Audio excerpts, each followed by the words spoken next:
நம்மோடு நேரில் இணைந்திருக்கிறார் இலங்கையின் முன்னாள் எம்பி திரு சுரேஷ் பிரேமச்சந்திரன். அவரோடு பேசலாம். வணக்கம் சார். அனுரகுமார திசநாயக்க இவர் இலங்கை அதிபராகிறார். இன்னும் சற்று நேரத்தில் பதவியேற்க இருக்கிறார்.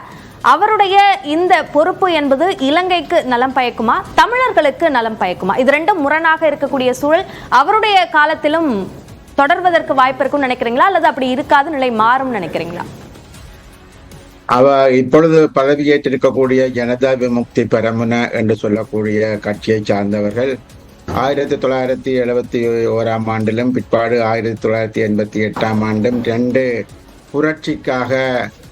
புரட்சியை செய்ய முயற்சித்தவர்கள். அதனால் பல்லாயிரம் மக்கள் கொல்லப்பட்டவர்கள். அவர்கள் இப்பொழுது ஜனநாயக ரீதியாக வந்திருக்கிறார்கள். அதில் அனுரகுமார திசநாயக்கா இப்பொழுது ஜனாதிபதியாக தெரிவு செய்யப்பட்டிருக்கிறார். ஆகவே அவர்கள் ஒரு கம்யூனிச கொள்கையை அடிப்படையாக கொண்டவர்களாக இருக்கிறார்கள்.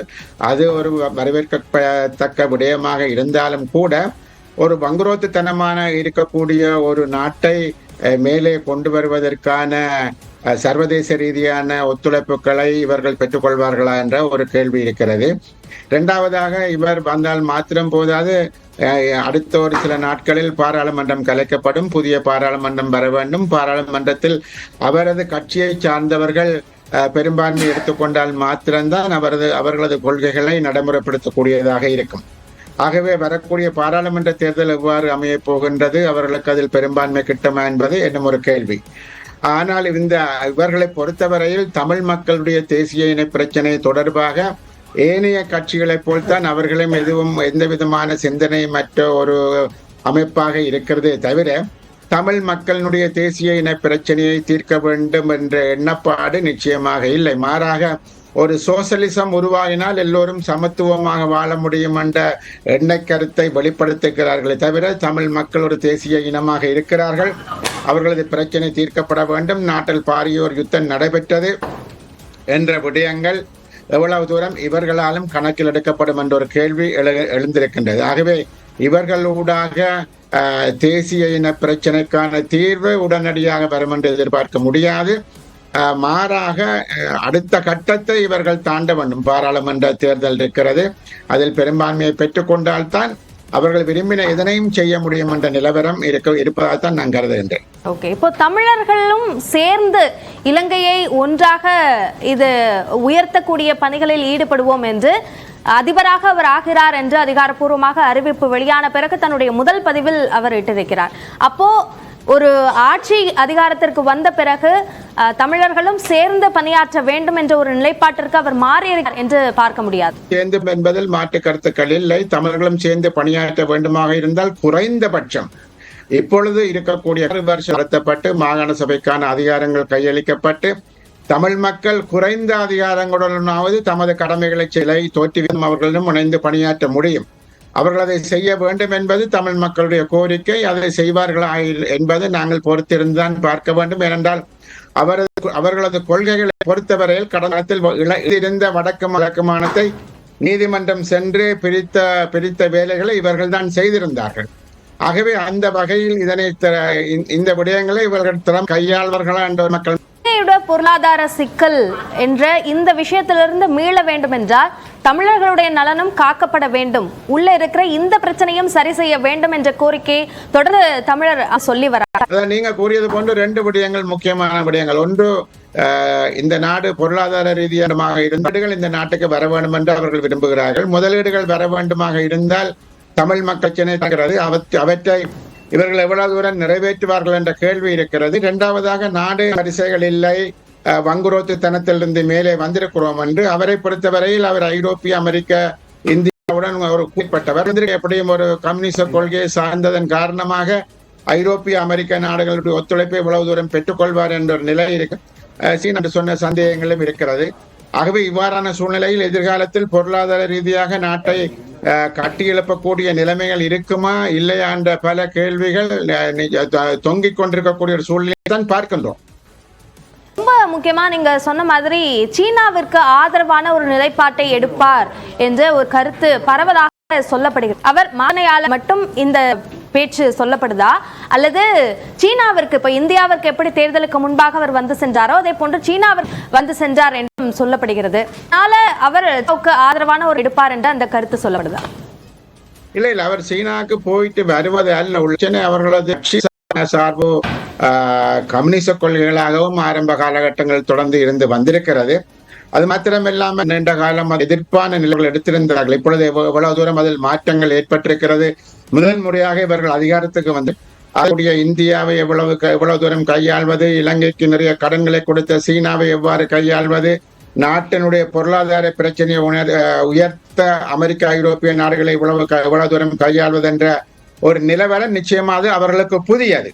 ஆகவே இவை எல்லாவற்றையும் இவர்கள் எவ்வளவு தூரம் சிறப்பாக செய்ய போகிறார்கள் என்று சொன்னால், இலங்கையில் முதன்முறையாக ஒரு இடதுசாரி சிந்தனையை கொண்ட ஒரு கட்சி இப்பொழுது அதிகாரத்துக்கு வந்திருக்கின்றது. ஆகவே அந்த வகையில் நாங்கள் பொறுத்திருந்துதான் பார்க்க வேண்டும். இவர்களது நடவடிக்கைகள் நாட்டுக்கு நன்மையை தேடி தரப்போகிறதா அல்லது நாட்டில் இன்னும் மோசமான நிலைகள் ஏற்பட போகிறதா என்பது உண்மையிலே நாங்கள் பொறுத்திருந்து பார்க்க வேண்டிய ஒரு விடயமாகத்தான் இருக்கிறது. நீங்க சொன்ன மாதிரி இந்திய எதிர்ப்பாளராக அவர்களுடைய கட்சியினுடைய செயல்பாடுகள் இருந்திருக்கு அப்படின்னு, அதுல ஒரு ஆட்சி அதிகாரத்திற்கு வந்த பிறகு அப்படியான ஒரு நிலைப்பாட்டுடனேயே அவர்களால் இருந்துவிட முடியுமா? இந்தியாவினுடைய ஆதரவு என்பதும் இலங்கைக்கு அவசியமான ஒன்று தானே. அப்போ அதை விட்டு கொடுத்து அவங்க இருந்துட முடியுமா? ஏன்னா இப்போ பிரதமர் வாழ்த்து சொல்லி இருக்கிறார். அப்போது அதற்கு பதிலளித்து பேசியிருக்கக்கூடிய அனுரகுமார கூட தொடர்ந்து இந்தியாவுடன் இணைந்து பயணிப்பதில் ஆர்வம் காட்டுகிறோம் என்ற வகையில் தன்னுடைய கருத்தை பதிவிட்டிருக்கிறார். அப்போ அதிகாரத்திற்கு வந்த பிறகு தங்களுடைய நிலைப்பாட்டில் அவங்க மாற்றத்தை ஏற்படுத்திக் கொள்வதற்கான வாய்ப்புகள் இருக்கும் தானே? வாழ்த்துக்களை சொல்வதும் அதற்கு நன்றி தெரிவிப்பதும் சம்பிரதாய பூர்வமான நிலைப்பாடுகள், நான் இல்லை என்று கூறவில்லை. ஆனால் அதே போல முன்னர் இருந்த நிலைப்பாட்டில் தான் தொடர்ந்து இருக்க வேண்டும் என்பதல்ல. என்ற இந்தியா மிக மிக அருகில் இருக்கக்கூடிய நாடு. இந்தியாவினுடைய பாதுகாப்பு என்பது மிக மிக முக்கியமான ஒரு விடயம். ஆகவே அவற்றை பொறுத்தவரையில் இப்போ வந்திருக்கக்கூடிய புதிய ஆட்சி என்பது அது தொடர்பான ஒரு காத்திரமான கொள்கைகளை கொண்டிருக்க வேண்டும். அப்படி கொண்டிருக்காவிட்டால் நிச்சயமாக நாட்டில் பல்வேறுபட்ட நெருக்கடிகளும் பிரச்சனைகளும் தோன்றுவதற்கான சாத்தியப்பாடுகள் இருக்கிறது. இருந்தாலும் கூட அவர்கள் ஒரு அடிப்படையில் இந்தியாவினுடைய விஸ்தரிப்புவாதம் என்ற ஒரு நிலைப்பாட்டை முன்னர் கொண்டவர்களாக இருந்தார்கள். இப்பொழுது அதில் மாற்றங்கள் ஏற்பட்டிருந்தால் அது நல்ல விஷயம். மாற்றங்கள் ஏற்பட்டிருந்தாலும் கூட அடுத்த கட்டங்களுக்கு நோக்கி போகின்ற பொழுது நிச்சயமாக இந்த இலங்கை என்பது ஒரு இந்து சமுத்திரத்தில் ஒரு முக்கியமான இடத்தில் இருப்பதன் காரணமாக அமெரிக்கா, சீனா போன்ற நாடுகளுக்கும் இதில் தங்களுடைய கால்களை பதிப்பதற்கான தேவைகள் இருக்கின்றது. ஏற்கனவே கடந்த காலங்களில் இருந்து அது நடைபெற்றும் வருகிறது. ஆகவே அவ்வாறான ஒரு சூழ்நிலையில் தான் இப்பொழுது அதிகாரத்துக்கு வந்திருக்கக்கூடியவர்கள் இதனை எவ்வாறு கையாளப் போகிறார்கள் என்னும் குறிப்பாக சொல்வதாக இருந்தால், அவர்கள் சீனாக்கு நெருக்கமான நண்பர்களாக இருந்து கொண்டிருக்கிறார்கள் என்பதும், ஆகவே அவர்களை எவ்வாறு கையாளப் போகிறார்கள் என்பதுதான் இருக்கக்கூடிய கேள்வி. ஓகே, இதுல இன்னொரு கேள்வி, நீங்க ஏற்கனவே தொடக்கத்துல சொல்லி இருந்தீங்க பாராளுமன்றத்திலையும் பெரும்பான்மையை பெற வேண்டும் என்று. அதில் அவர்களுக்கு இருக்கக்கூடிய சவால்கள் என்ன?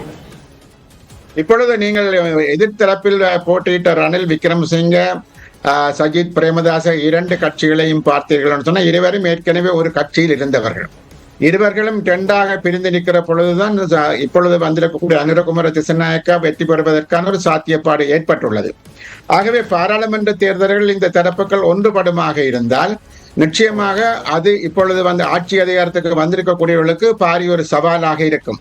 இதற்கு முன்னர் இருந்த பாராளுமன்றத்தில் அல்லது இன்றைக்கு இருந்து கொண்டிருக்கக்கூடிய பாராளுமன்றத்தில் இவர்களுக்கு இருப்பது ஆக 3 ஆசனங்கள் மாத்திரம்தான். இன்று இவர் உடனடியாக அமைச்சரவையை மாற்ற வேண்டுமாக இருந்தால் அவருக்கு இருக்கக்கூடியது 3 பாராளுமன்ற உறுப்பினர்கள் தான் அமைச்சராக வரக்கூடியவர்களாக இருக்கிறார்கள்.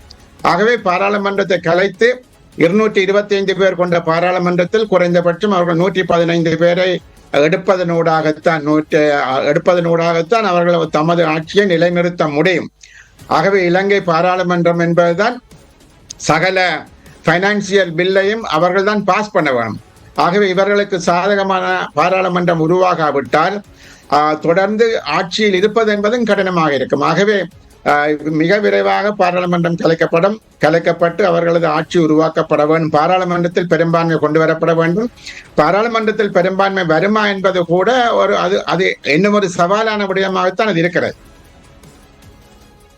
அவருக்கான வெற்றி வாய்ப்பு வருவது போன்ற ஒரு முடிவுகள் எல்லாம் வர தொடங்கிய பிறகு நமல் ராஜபக்சேவை சேர்ந்தவர்கள், டக்ளஸ் தேவானந்தா உள்ளிட்டவர்கள் எல்லாம் நாட்டை விட்டு வேறு இடங்களுக்கு சென்றிருக்கிறார்கள் என்ற செய்திகள் வெளியாகின. அப்போ எதிரில் இருக்கக்கூடியவர்களுக்கு ஆபத்தான ஒரு சூழல் இருக்கும் அப்படின்ற ஒரு நிலை வருமா? டாக்டர் தேவானந்தா நாட்டை விட்டு போனார் என்பதை பற்றி நான் அறியவில்லை. ஆனால் உண்மையான விடயம் என்னவென்றால், ஊழலுக்கு எதிரான நடவடிக்கைகளை எடுப்பேன், ஊழல்வாதிகளை கைது செய்வேன் என்று அவர் தேர்தலுக்கு முன்பாக அவரது முக்கியமான பிரச்சார பொருள் என்பது ஊழலுக்கு எதிரானதான் இருந்தது. ஆகவே இப்பொழுது ஒரு 160 பேர் கொண்ட ஒரு பட்டியலை ஊழலுடன் சம்பந்தமானவர்களாக அவர்கள் வைத்திருப்பதாக நாங்கள் அறிகின்றோம். ஆகவே அவர்கள் கைது செய்யப்பட வேண்டும் என்று அவர்கள் கைது செய்யப்படலாம். ஆனால் அது கூட உடனடியாக சாத்தியமில்லை. அது கூட அதற்கான விசாரணைகள் நடத்தப்பட வேண்டும், அதற்கான ஆணைகள் பிறப்பிக்கப்பட வேண்டும். அதுக்கு கூட கொஞ்சம் காலம் எடுக்கும் என்றுதான் நான் நம்புகின்றேன். நான் அதற்கு முன்பாக இதுடன் சம்பந்தப்பட்ட பல பேர் நாட்டை விட்டு தப்பிப்பதற்கான சாத்தியப்பாடுகள் இருக்கிறது. இணைப்பில் எங்களுடைய பல்வேறு கேள்விகளுக்கு பதிலளித்தமைக்கு நன்றி திரு சுரேஷ் பிரேமச்சந்திரன். நன்றி, வணக்கம்.